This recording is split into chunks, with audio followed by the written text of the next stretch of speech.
The UN Security Council gave sanctions exemptions to 4 international humanitarian organizations so they can ship aid items to North Korea. However, Seoul is facing difficulties in delivering antiviral drugs to the regime. Jung-hee sheds light on what's causing the setbacks. In late December, South Korea and the U.S. held a meeting in Seoul of their bilateral working group. And after that session, Seoul's nuclear envoy Lee Do-hoon announced that Seoul is offering medicine to Pyongyang. The issue of providing Tamiflu to North Korean civilians has been resolved. It was 2 weeks ago that Seoul hoped to deliver 200,000 doses of Tamiflu and 50,000 early diagnosis kits to the north, but that didn't happen. The government aimed again for early this week, but that fell through too. Seoul says the problem has been issues with logistics, but local media are reporting that what stopped it was Washington. Quoting government sources, these reports say that the U.S. has recently pointed out to South Korea that trucks crossing the border to deliver the drugs could violate UN sanctions.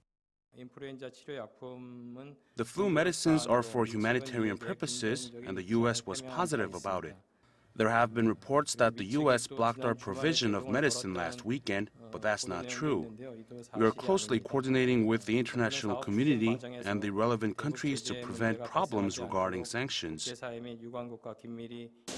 Meanwhile, there's also been a setback for Seoul's plan to provide humanitarian assistance to the north via UN agencies.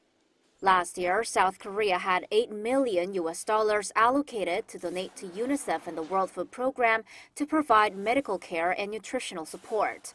But because the money was never sent, Seoul says, administrative rules mean it has to review the donation again, which will take time. The government has to review the donation again. If it goes forward, it has to reflect new circumstances. Amid all this, UN Security Council's Committee on North Korea Sanctions granted exemptions over the weekend for UNICEF and 3 other NGOs. They'll be able to ship items for humanitarian aid, like medicine and equipment for fighting diseases and malnutrition. What still needs to be determined, though, is where South Korea's own humanitarian assistance will go. Jung-hee, Arirang News.